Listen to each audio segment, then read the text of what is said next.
Hey everybody, Michelle with Michelle's For Living here. Thanks for watching my videos. And today I have jean repair here. So you can see there's a hole in the crotch of this pair of men's pants, which is a very common place that gets worn on men's jeans. Okay. The most common place is around the pockets and on the back. They get ripped out. So I'm going to show how I fix a hole like this. And so one thing to keep in mind with a hole in clothing is that fabric is cut curvy and so that it contours around the body and makes a structure.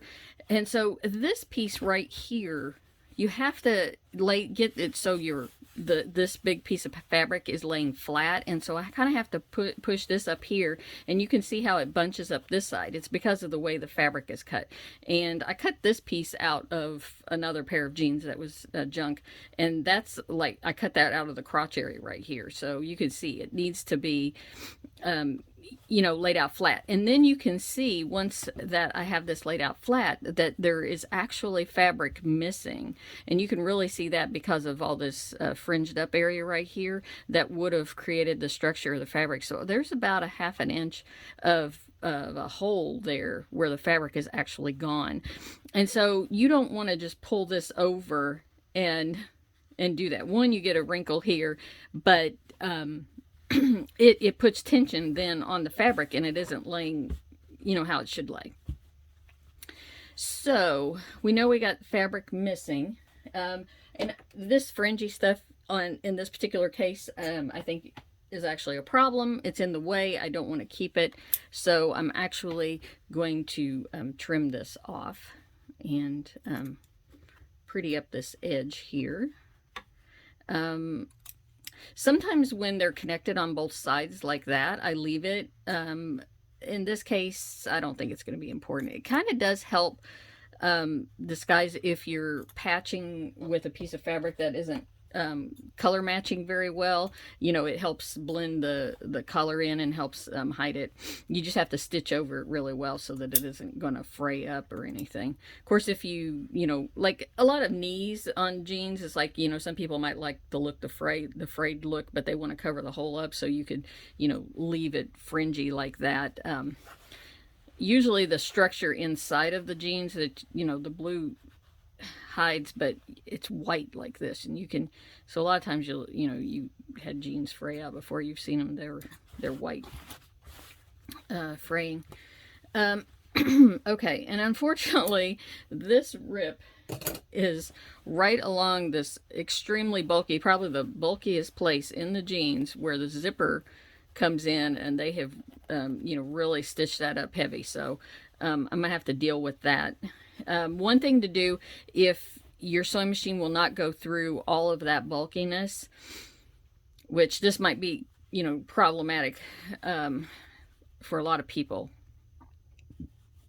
You want to take your stitching all the way over here onto the other side of all of that bulkiness, which is probably what I'm going to have to do. Okay, and yeah.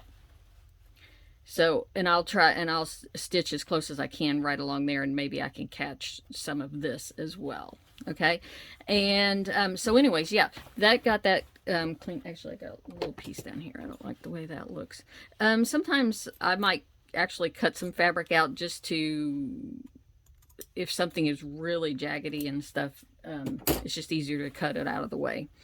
Okay, and this rip is coming pretty close down here, so I need to go way past that. So I'm actually going to have my patch overlap down here into that seam allowance, past this seam allowance, and it needs to also hit up there. So, and I'm going to trim this off after I sew it. I got a patch that's way bigger than the hole, and then I'll go in after I sew it and I'll trim it off. Okay, some people like to make a patch that they think is exactly the size that they're going to use, and then they zigzag around the piece that's the patch. I don't bother doing that. It will fray and ravel out a little bit. But I've never had anybody complain, and I've been doing this for years, fixing clothes, and I've done it to my own clothes, and it's not that big of a deal. Okay, so I want to put this on the inside so that it's kind of like this, and I know that it's overlapping everything, and past the seam where I'm going to have to sew. Now, I don't like to pin the patch all the way in and say this is exactly where it's going to be, because things will shift, especially in an area like this where it's not all flat area, right? So I just like to use one pin just to hold it until I get it over to the sewing machine and I can start getting some stitches into it. So and also what I am thinking here is that where I'm going to start stitching is up here to top, and I think I'll come down around this way. Okay, so I want to have this laid flat and know that I am overlapping that seam and this seam over here, and I've got it so it's coming up here, and I'm just going to put this one pin in it to make it okay there. Okay, and that should hold it until I get it over here to the sewing machine. Okay. So I have the piece off of the sewing machine, so I just have the bar here. And I'm going to set my sewing machine on the woven heavy setting. I got it on zigzag right now. I'm going to do a straight stitch first. And then I like to zigzag over the...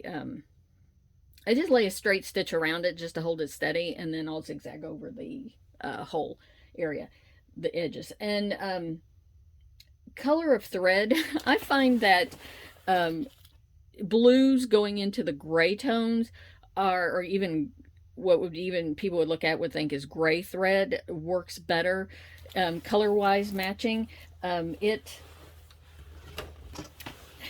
Because the jeans have varying color, blues are really hard to match, and I find that it's just easier to get some that are gray. On this particular one, I'm using what I think is Copenhagen Coats number 118, and I think it'll be a pretty good blend in color-wise. And okay, so I just want to, like I said, just start with a straight stitch up here, and I want to come out at least a 1/4 inch from where the tear is, and I'm just going to I already got my thing down, and I'm just going to start stitching, and I'm just holding this, keeping it flat right here, because this part I know is flat. I'm probably a little more than 1/4 inch out. Okay, and I'm going to turn. So now I know that that piece is flat against the you know, with the fabric of the pants itself. And so I'm going to go down here, and I'm not going to go on the other side of that seam yet. I'm just going to stay on this side and sew what I can in this section here. Actually, I'm going to change my needle so it'll stop in the down position. It's just easier that way. And okay, so this is where it gets a little bit trickier, and I'm gonna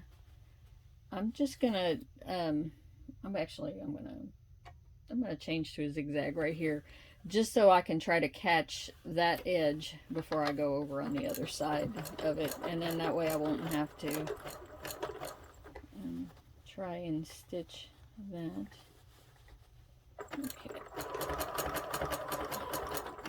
Yeah. Now I have a Viking 1 Plus, and it is made to go through thick fabrics, and it has the power to do that. If you don't have the sewing machine that'll do that thick of fabric, you know, you're just going to have to, you know, play with it and do the best you can. And like I said, get on the other side of that seam there.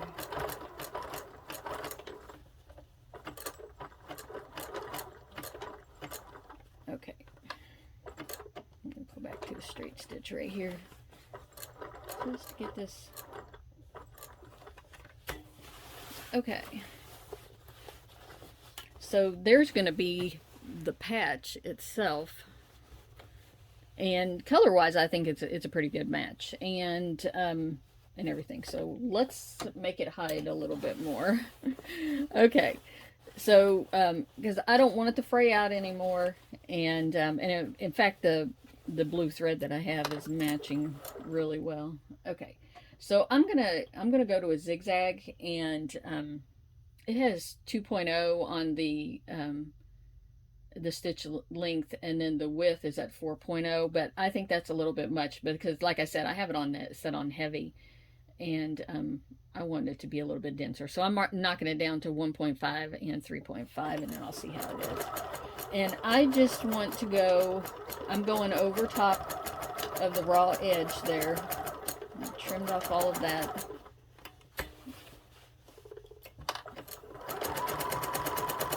All that fringy stuff.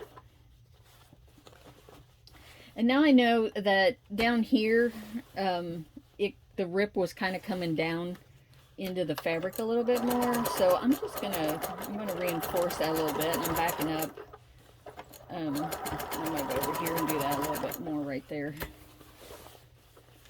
And let's go and keep continuing around the edge here.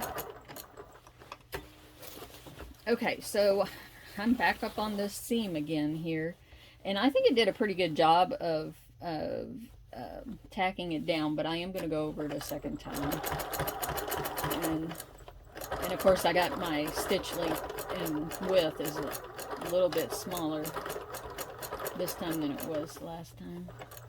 Okay, I'm going to come up a little bit higher there, and okay, and now I'm whoops.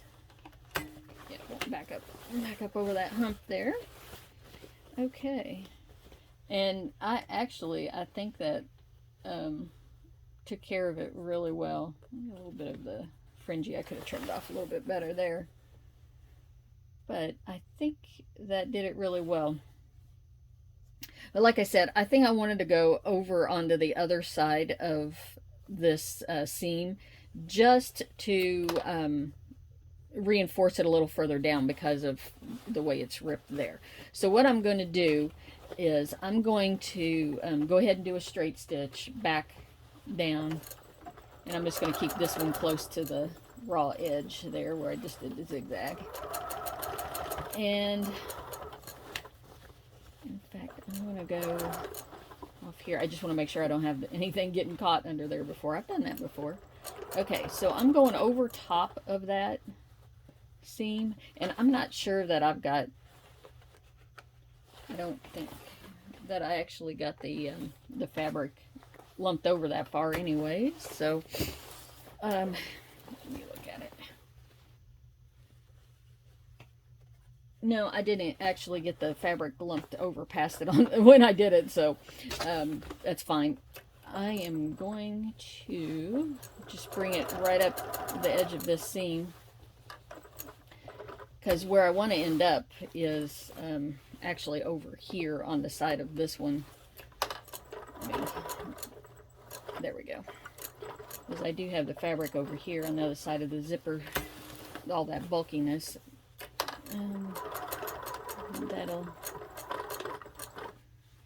That'll help reinforce that.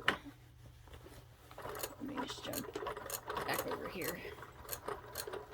Okay, and I'm just going to do a stop. It has this sewing machine has a where it ties a knot at the end if you want, and you can do that instead of back stitching. And then, but it was made before they had cutters, or at least the sewing machine never got it. Doesn't have the automatic cutter. Okay, here we go. Actually, that's a little dark on my light over here, so we can see that. Yeah.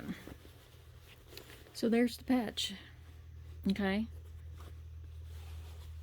And there we go. Yeah, here's where I was hoping I didn't look at it on the inside and I didn't overlap that seam right there. But it's okay. Every bit of the hole got got covered, and then here's where the end of the zipper is, and I went over that side. So like I said, I just take this and I just trim it off